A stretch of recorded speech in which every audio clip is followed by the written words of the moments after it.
Welcome to Dave and Dom Demystify, a FinTech Futures podcast, helping make sense of the world of FinTech and digital finance.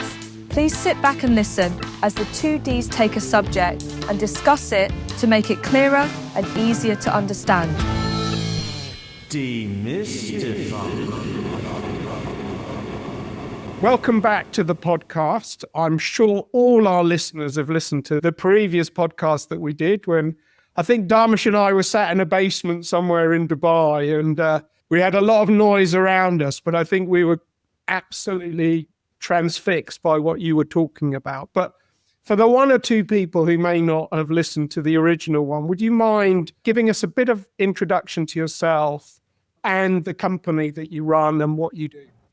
Yes, absolutely. First of all, thank you for having me. Roger Rouhana, so I'm co-founder and the CEO of Alpheya. Alpheya is wealth and trading infrastructure provider based in Abu Dhabi. We were founded in 2023 with the backing of, on the one hand, Bank of New York Mellon, the wealth tech leader in the US, and on the other hand, Lunate, the largest alternative asset manager in the GCC, with the ambition to help financial institutions and super apps really transform the way wealth and trading is delivered to clients. We raised $300 million back in 2023. We're currently managing something like $50 billion of assets. I suspect that this number will have doubled by the end of the year. We touch something like 5 million clients through our clients. And we really want to be at the forefront of the revolution in wealth management. So glad to be here, guys. And would you mind just starting by talking a bit about the platform? So, I mean, you're obviously partnering with institutions, but what is it that the platform provides? It's a great question. All the software that you need to deliver wealth and trading to your clients. So in a B2B fashion, we deliver portals and analytics for relationship managers, portfolio managers to onboard clients, run financial planning, build portfolios, execute trades, and really manage their clients appropriately. And in a B2B2C fashion, we also provide banks with the front ends and the engines to offer wealth and trading to their clients, all the way from execution to robo-advisory. And we embed, of course, AI in it. So with a number of banks here or in Saudi, when you go into the app of your bank and you want to place a trade, we're the tech behind it. If you want to go through a robo-advisory journey, we're the tech behind it. If you get a nudge, we're the tech behind it. Similarly, if you're talking to an advisor and he's advising you on wealth, he's looking at our screens. He shows up to work and he evolves in our operating system. So it's the portals, it's the applications, and it's the infrastructure underneath it. Does that make sense? It's a full turnkey solution for wealth management for client banks and institutions. That's right. Roger, can I just ask you to demystify something for me? Because whenever I speak to anyone in the wealth management space, especially, I guess, the incumbent technology providers, they tend to say, well, look, this is not like the stuff that you're used to, Dom, because I come more from retail banking and some corporate banking. And they said, well, look, we don't need a modern core. We don't have the same kind of scale as retail. We don't need microservices. Yeah, we could stick our monolith in the cloud if you really need to. But to be fair, money isn't the problem here, right? Can you demystify for me why the institutions need modern new technology? In defense of the legacy players, when they were launched, which is in the newest case 20 years ago, wealth was a very different game. It was very personal, very white glove solution where an advisor would take a client out twice a year, they'd have a conversation, and then like things would happen in the background. And it was analog, ad hoc, without much transparency. And that was the business. And by the way, until very recently and still today, wealth is one of the most profitable and high and growing vertical in the financial industry, right? So back in the days, what tech did you need? You needed some kind of books and record to record the positions of the clients, create some reports now and then, and that was it. Fast forward to today, you see a number of tectonic plates shifting. First of all, wealth is retailizing, right? I hate the word democratization, right? But like the expectations of a wealth client, no matter the segment, is that they want 24/7 experience. They want a digital experience. They want to know what their positions are, what their performance is 24/7. They want to be able to place trades 24/7. They want to be able to access ideas 24/7. So even though wealth is kind of like a high margin business, they want the Amazon experience too.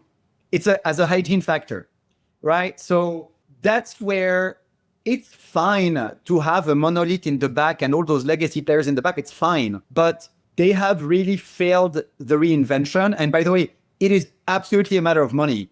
The guys are all squeezing their platforms to death. And so we see it in the market. We see how they price. We see how they act with customers. Like, the truth is that like there aren't that many mega legacy players offering backend solutions primarily. And their stack were built 20, 30, 40 years ago, and they're still just squeezing them, which makes a ton of sense. Players like us that are coming to disrupt are taking different avenues. So like in our case, we don't go to a client and ask them to necessarily shift away from their backend. The backend part is so commoditized and so painful. We come on top, and of course, we're going to replace some of their existing functionalities. And we focus on sales. We focus on experience. So the debate about microservices, I mean, we can go into it. It's a bit like when a consultant goes into an org, they verticalize, then they horizontalize, then they're verticalized again. We can have this conversation. But if a client is at an end of a contract with a legacy player and they want to change their backend, that's another conversation that we have with them, and we help them in that transformation. But it's true that wealth is going through a dramatic shift. And it's retailizing in the expectations of the clients. So I love the word retailizing. I think it kind of sums up something which I agree with you is really going on. And I think wealth management is broadening its appeal. And I guess one of the things that I'm kind of interested in, and you've just done some research, I think, around attitudes to AI and investment. Well, one of the things I think is maybe triggering this is sort of the AI revolution. So perhaps you could talk a bit about the research that you've just recently done and some of the findings. No, absolutely. So we ran a survey on circa 500 investors. It took us quite a bit of time. We went through a multitude of dimensions. Of course, one of them was AI. And on AI, we asked them 3 very simple questions. The first question that we asked them was, all right, investor, generally, how comfortable are you relying on AI versus a human? This is a very general question because the investors use wealth in many different ways. And the answer was that 70% of people were comfortable with an AI over a human. 40% were very comfortable, 30% were comfortable. And then you had like 10% that were not comfortable at all, right? So that was the first question, generally as a concept. Then we tried to make it a bit more concrete.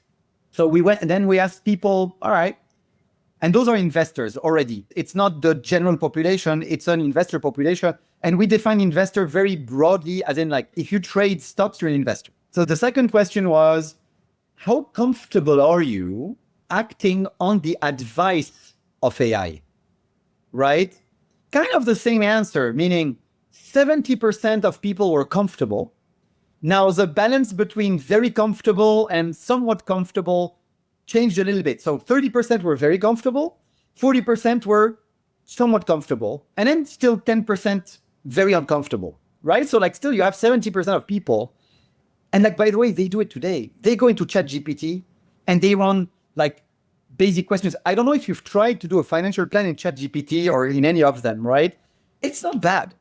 It's not linked to anything, but it sounds good. Let's put it this way. It sounds right, which of course is the trap of all those tools. But the third question, which was, I think, shocking, was, okay, so we ask you the broad, like, okay, how are you feeling AI versus a human? Would you listen to an AI? Would you let an AI manage your portfolio? Funnily enough, again, 70% of the people agreed, like would be comfortable. Now, it dropped again to like 25% were very comfortable, and then 45% were somewhat comfortable. But I mean, that 25% of people are okay with just getting a bunch of money to an agent and letting the agent act on it, which is something, by the way, that doesn't exist really today. Like no one really does it, right? But I mean, it really shows that, like, I mean, first of all, people are taking those risks pretty lightly, if you ask me. And secondly, it shows that there is a willingness, there is a demand from consumers for more.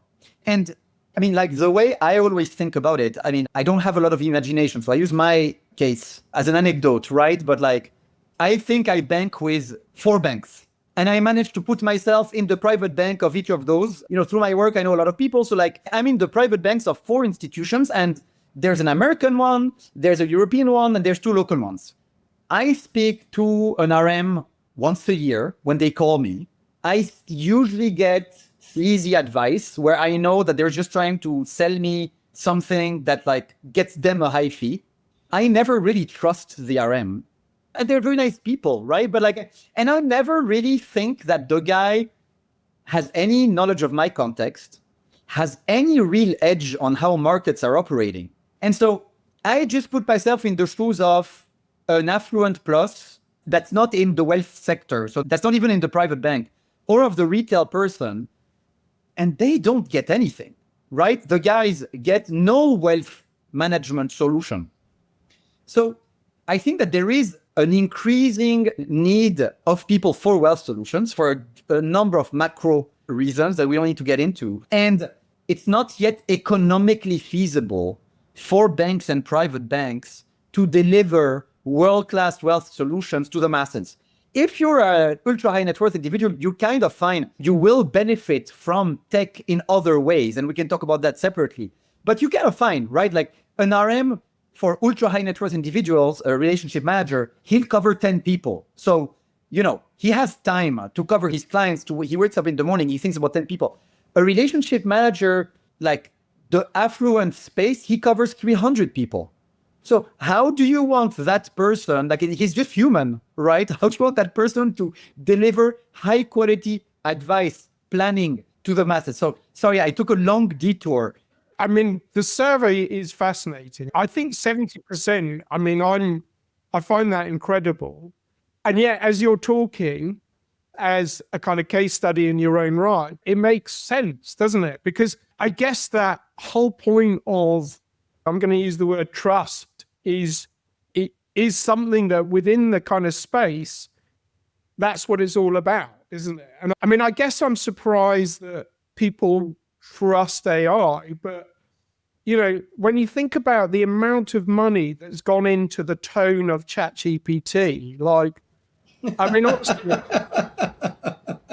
but there is a stat, I think it was like something like 40% of people use LLMs, we're going to keep on using ChatGPT, right? For therapeutic-like advice.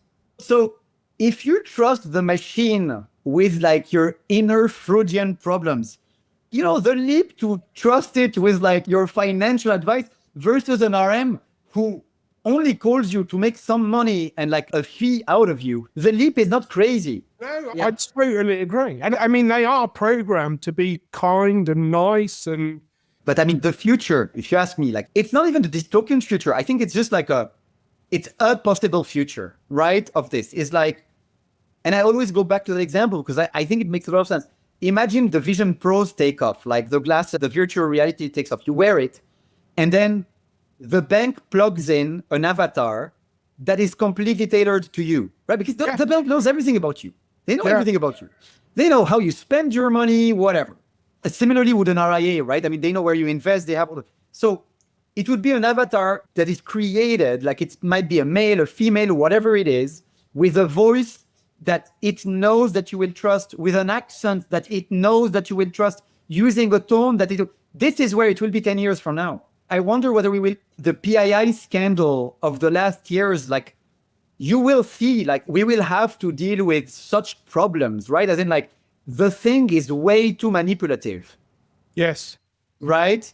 So that is going to be a big bunch of work, but it's also great. I mean, for the show, I like the Black Mirror-esque scenario, but it's also great. Like, it's great. It just brings financial advice to the masses, and they need it more than ever. I wrote a piece the other day about if AI really takes off, the share of labor, right? The share of value that is generated by labor in the GDP is going to diminish and it's going to be replaced by machines.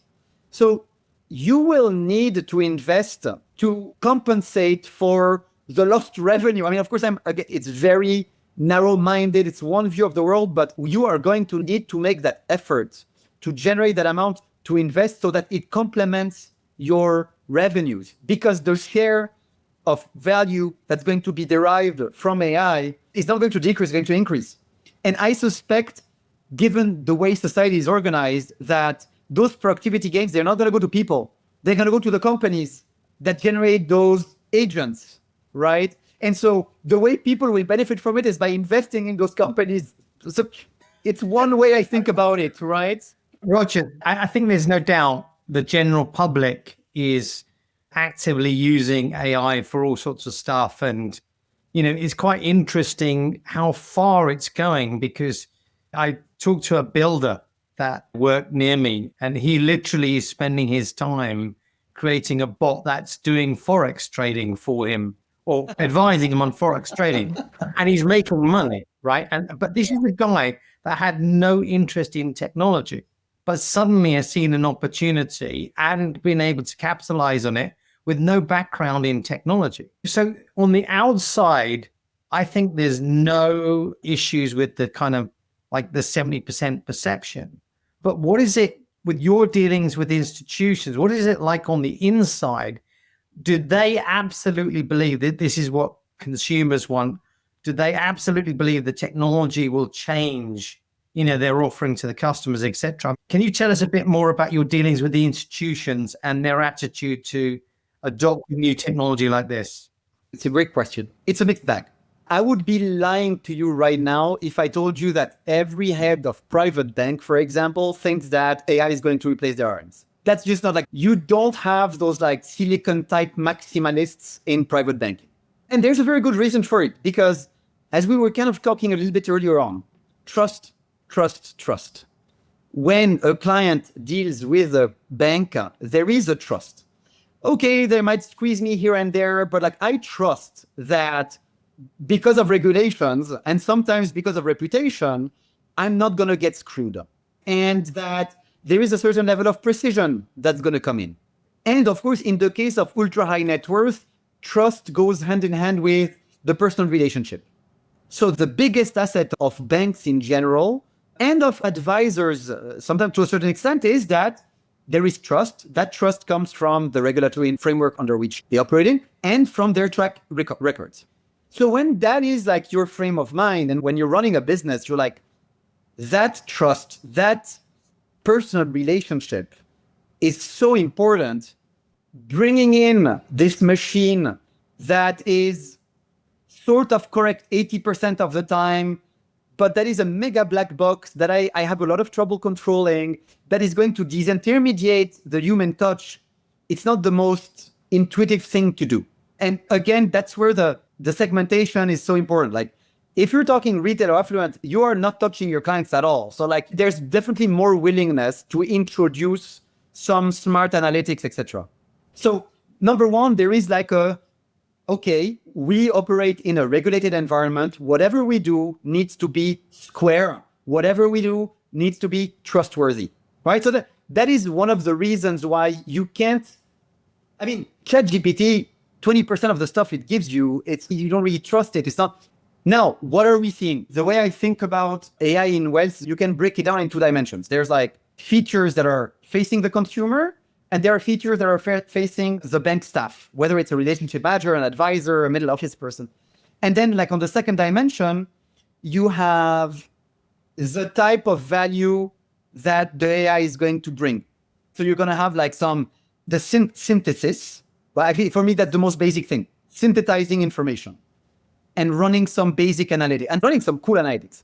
The second layer is going to be advice, right? And the third layer is going to be actually acting, trading. And of course, in the background, you could put the more administrative tasks, changing an address, answering a complaint, etc. So you could put that across those three dimensions. So if you take that matrix and we keep on this 2x3, where is a lot of the work going now? It's at the synthesis cross bank staff level, right? The co-pilots for the relationship managers, the copilots, for the advisors. That's where there is a lot of work going. How do I spare my staff the effort of compiling data, understanding data, tailoring the data, right? So we have a tool, for example, that RMs love, that just helps them prepare personalized meeting notes in 5 minutes. You go on the dashboard, you click 5 things, we give you the performance of the portfolio, the talking points around the performance, the news that impacted your portfolio. We give you the next best actions that you should raise with your clients, right? And when you do it, when there is a human in the loop, you're not taking that much of a risk, right? So yeah, okay, you can be 90% correct. As long as the numbers are not wrong, the RM will feel whether something inherently is dodgy or not, right? So that's why synthesizing is use cases for the internal staff is where it starts, right? Because there is a human in the loop.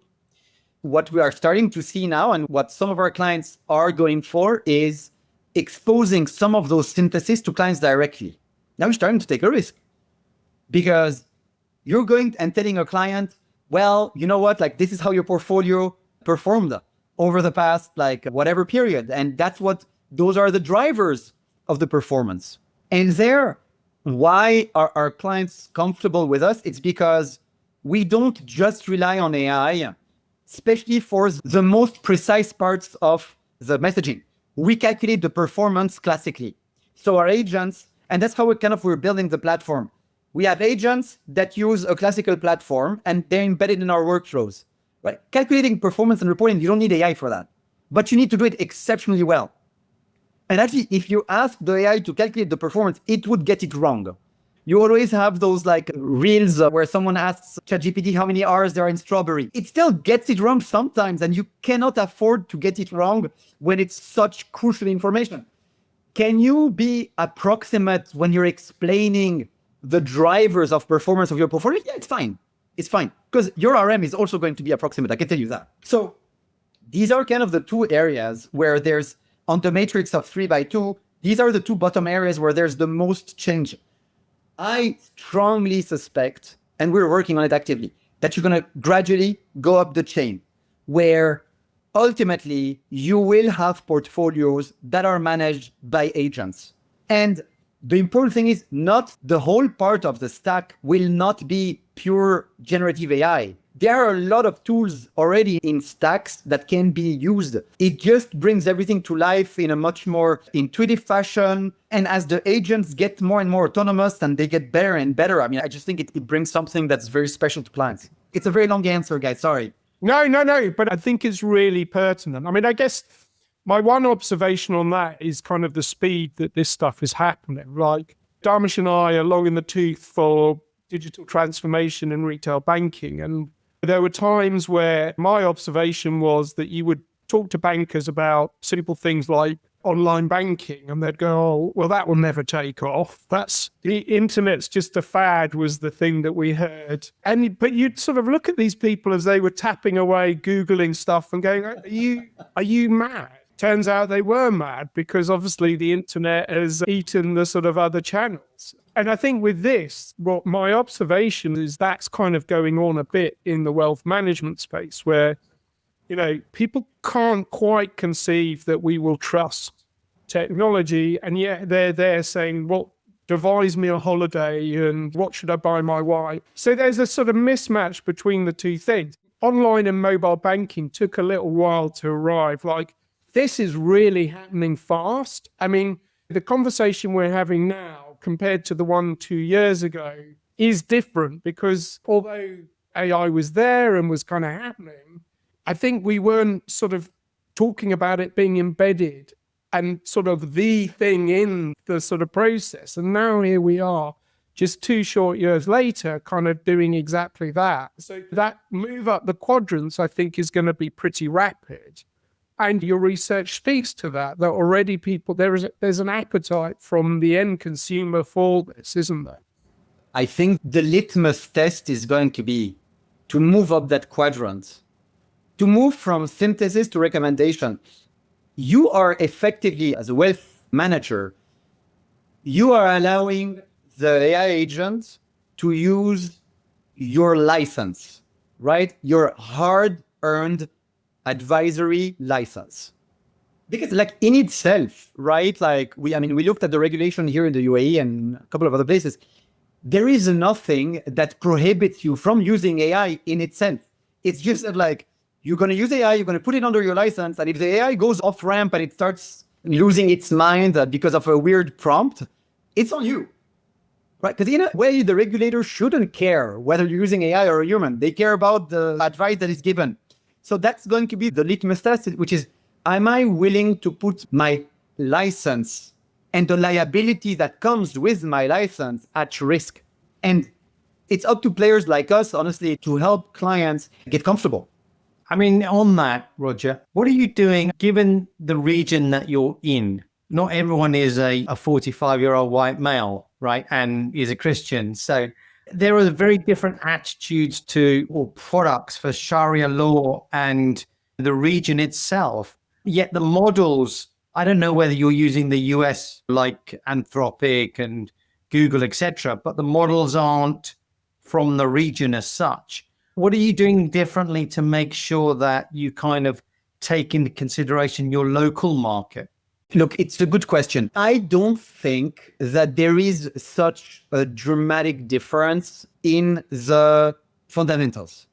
You're going to see that there are, of course, local flavors. I mean, Sharia products and all the logic that comes with Sharia products. We're working here with the largest Islamic bank in the country. We see it, right? Another difference is like the penetration of crypto. It's extremely penetrated. Like in the UAE, 77% of investors have crypto, which is like absolutely nuts. It's crazy. But beyond that, ultimately, onboarding is onboarding. Financial planning is financial planning. Portfolio construction is, there aren't a million different ways to do wealth. And yes, like if you want to, and hyper personalization can mean many different things. Because we're not yet in the realm of full recommendation, I mean, that is something we're starting to work on. I don't think we've encountered an issue with the nuances of having to adapt to an Emirati versus a Pakistani versus I don't think, I have doubts that we will. That if I were to I don't think it will happen. But by the way, there are also models here in the region, like TBD, whether they will sustain, right, the pace with the others. But like, especially for Arabic language, we also dazzle with some of the more regional LLMs.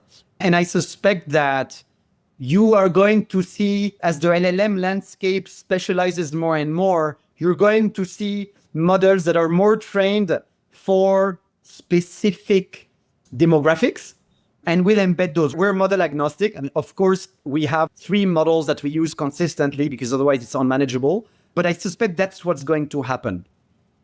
Interesting. You mentioned crypto. So Alpheya, does that cover off crypto as well? Yeah, look, we curate. So we are not a broker. We are integrated with a couple of crypto brokers. And so the proposition is, right, like when we go to our clients, it's like, look, you're going to have 2 different brokers for liquid assets. You're going to have a broker or 2 for crypto. You're going to have a couple of partner platforms for alternative assets. We run the integration to all of those, and we aggregate not only the experience, of course, but also the performance reporting. The idea being that today, if you are, let's say you use Interactive Broker as a broker. If you're a bank here, you're going to use Interactive Broker as a broker for US equities. And you use, I don't know, Binance for crypto. You still have to bring it all together. And then when you show the portfolio to a client, you need to aggregate the performance. That is not like a straightforward feast, and you need someone who's done it many times. So that's kind of like also where we come in. We connect to both, and we orchestrate the trades, the cash movements, etc., and we ensure unified experience for the customers, whether they are trading crypto on one with a different backend or equities with a different backend. It's interesting because you then, like, if you think about kind of managing a range of investments, so you've got affluent customers, you've got a range of investments. I mean, banks at the moment are sort of low to kind of talk about crypto. So they stick with very traditional models. And yet the opportunity is to sort of provide all of that sort of full range. And as you then build the sort of AI layer on top, which, kind of moves up the quadrants we discussed, Are you the brain?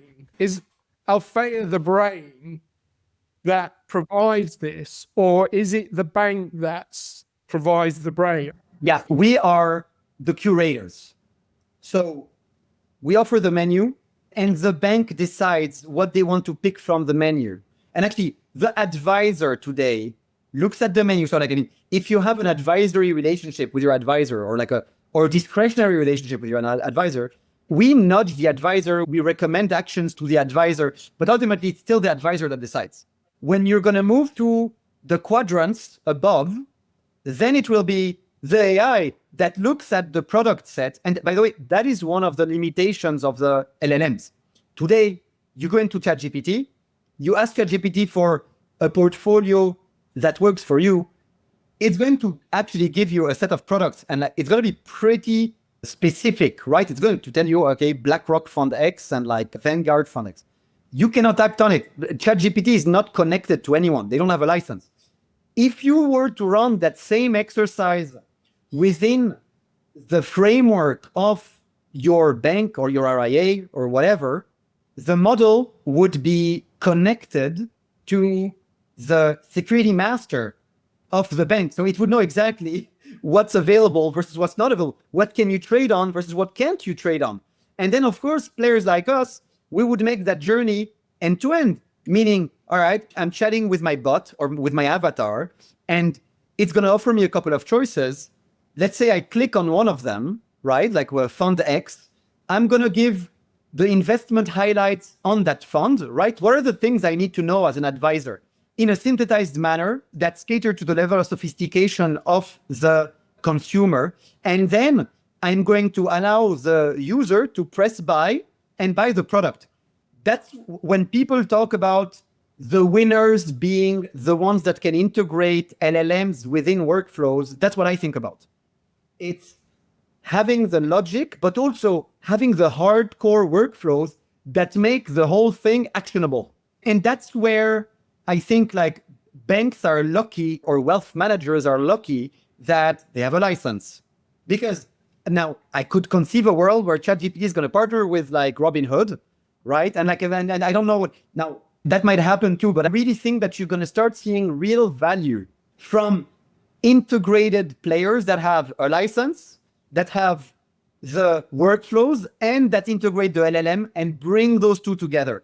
With, by the way, at any point, the possibility to call your RM. Yeah, no, which is kind of music to my ears, because my daughter's training to be an RM. So it's nice to know that there is a future in the human side. And, you know, I can definitely see that, because I think about execution, like going back to your scenario.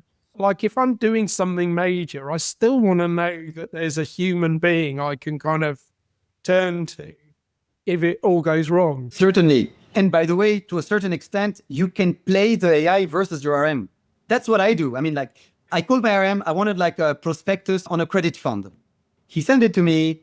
There was like a bunch of gibberish in it. I don't have time, like really long prospectus, so that like, that the system makes sure that you don't understand anything of what's going on. And so I put it in the GPT and I was like, okay, what are the fees I'm going to pay? And you know what? It was 80% correct. Of course, I can read the thing. So, but like, I was like, so then I called my RM. I was like, hey, wait, like you told me it was going to generate X%, but like after fees, it's more like Z, isn't it? And he's like, yeah, but you see now, but on your previous point, Dave, like, I honestly don't think that RMs are going to disappear simply because the demand is exponentially increasing. So what will happen is that, and to your point, for those big decisions, you're going to need someone to check the decision. We might tomorrow live in a world where, you know what, for trades of £1,000 or $1,000, it's fine. You don't need a maker checker. But for trades of like, whatever, 20 plus, depending on the person, by the way, right?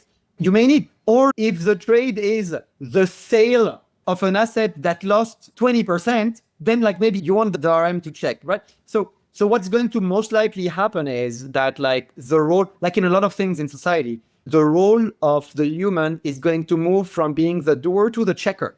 And by the way, there's a great study. I mean, it's a very telling study by McKinsey about the RM population in the US, where they're showing that it's a massively aging population.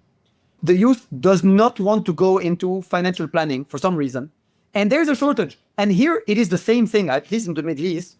There is a shortage of capable RMs. That's the problem, though, isn't it, Roger? That people aren't scalable. And this is where technology can fill the gap. I mean, the other thing that I think is not well discussed in the wealth management space is that the range of assets is going to not exponentially, but massively increase. We talk about crypto as if it's one thing, but it's a whole new financial system and set of assets potentially. So I'm not aware of any wealth managers that really manage the full portfolio. And that's even like the basics, like property is not generally managed by a wealth manager or looked at as part of your portfolio. So I think when automation comes in, it solves the issue of complexity, right? There's a whole bunch of asset classes that could generate better income for you and spread your risk better if only one person could understand it. And that's probably going to be technology. You're raising two things there. One, which is like the tokenization of everything. You're going to tokenize everything. Everything is going to be tradable. Everything is going to be tradable 24/7. And then the second thing is like real holistic financial planning only really happens in certain contexts. So if you have a good RIA and if you're worth a certain amount, you're going to sit with someone and they're going to like have a conversation with you. And that's going to happen once, and it's going to happen like once every year. And that's if you're lucky, right? And that person is going to be able to look at all of your assets and give you advice. And you're absolutely right that you don't even need tokenization of everything.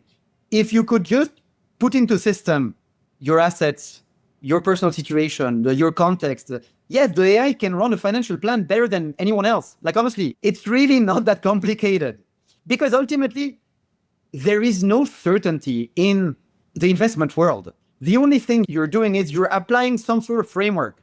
And I'll be damned if I can find at scale advisors that can really beat markets. Like you have like a handful of legendary investors that can do it. But for the rest, you just need to give some confidence to the clients that you're following a process, that they're diversified, that they're thinking about the risks. That's kind of like why I think wealth is such a disruption-prone area. It's because there is no right answer on the future. Like a human can get it wrong, a machine can get it wrong. What you need to do is build. You cannot have a cowboy machine that's going to tell you to put 80% of your finances in crypto. But if the machine tells you to follow a 60-40 portfolio and then the next day equities collapse, it's not the machine's fault. That's the big thing. I mean, it's as much like an RM would have told you the same thing is what I'm trying to say. Look, I think it's fascinating. Honestly, we could have this conversation for 4 or 5 hours and just keep going. I don't think anyone, I mean, and maybe that's next time Dharmesh and I are in Dubai, we can sit through and have it, because it's such a fascinating topic. I sort of feel, Roger, you're at the coalface, as they say, in terms of you're seeing it happen, you're working with institutions. I mean, I think Dharmesh's question about appetite in the businesses themselves, I think, is excellent, because let's not misunderstand how reticent these people are to kind of change. I think the other thing that you said, which really, I need to go and have a long, hard think about, is as GDP, productivity, human-based productivity goes down and impacts GDP, it's got to be sort of replaced by something. And actually investment could be that thing. So sort of broadening the appeal of investment, I think, is an imperative, isn't it, really, as the world changes? Otherwise, what happens? It doesn't feel to me like UBI is going to be a thing. It doesn't feel to me like the way society is going, right? It doesn't feel like we have that sort of cohesion. So like, I'm just trying to think, okay, so you have this disruption. You can be the type of people that think that like, yeah, lawyers are going to disappear. Or you can be of the thinking that like, yeah, you know what, like maybe we'll need 20% less lawyers. So far, if you look at the lawyers' numbers, they've only been growing, even with AI. So I don't know which way it's going to happen, but I suspect that in whatever scenario, you're going to need less lawyers, even if it's 20% less. That is dramatic. 20% less people in middle office, 20% less relationship managers. But those are dramatic figures. When we go from a 5% unemployment rate to an 8% unemployment rate, it's the end of the world. I mean, during the great financial crisis, I think the unemployment rate in the US was 8. I might be wrong, but it wasn't 30, right? It was like between 8 and 10. And that was already the end of the world. So we need to prepare ourselves. Now I'm taking a tangent, right? But we're not at Davos here, but like, I mean, it is so fundamental that and by the way, like it has a cost to invest. You need to have money.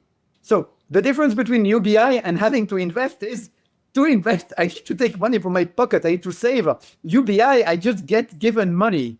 And so like, it is not straightforward. And I think that we are going towards a world where it's like, yeah, it's more and more individualistic. And you are going to be left alone more and more. And I think the West is going to look a little bit more like developing countries from that perspective, because the state just cannot absorb much more. And I hope I'm wrong. And I hope someone is way more creative than I am and thinks about reinventing society. I really hope so. I hope nothing less. But really this idea of like being able to derive some and monetize some of the benefits of those AI machines and those AI companies through our investments is going to be important. And you're right, Dave. That was me. I had an idea someday. I was like, let's just publish it. And I published it. I'm sure that there are some very smart and people that are thinking about it way more aggressively than me. But I think it's something we need to think about much more. Well, I'm looking forward to reading the article. Anyway, we're sort of at almost an hour. Dharmesh, I don't know if you've got any final questions. Otherwise, Roger, it's been a fantastic conversation.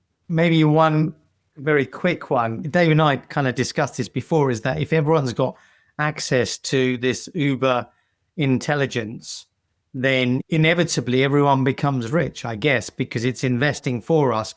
Or will somebody have to build in something like, if you imagine like Waze is controlling a lot of traffic, if it sent everybody the same route, suddenly that isn't the most optimal route anymore. So it's going to have to send and spread the traffic a little bit so it's optimal for everybody. Will we have to do the same thing in investing, I guess? Yeah, it's a fantastic question. So two things, I think. Number one, there is definitely a systemic aspect to this that at my scale, I don't feel the mandate to solve.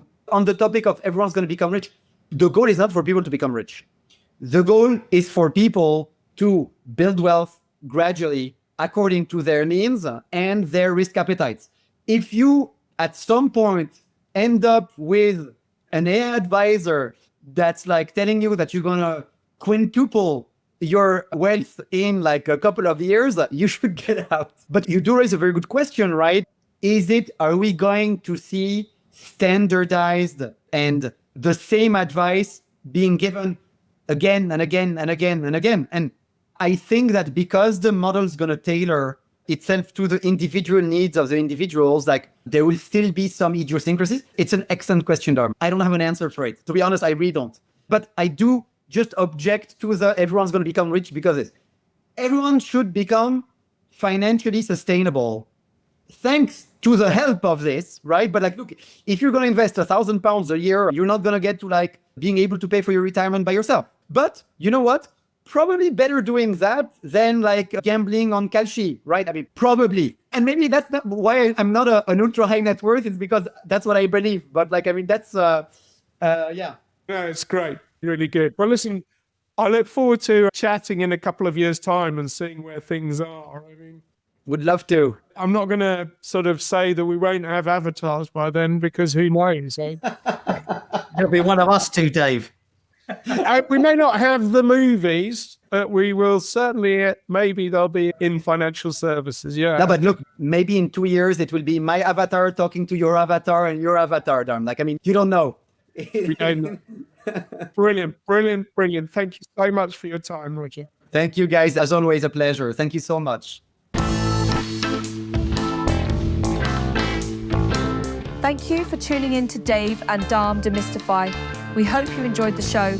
Don't forget to like and subscribe, and tune in next time as we take another topic and demystify it.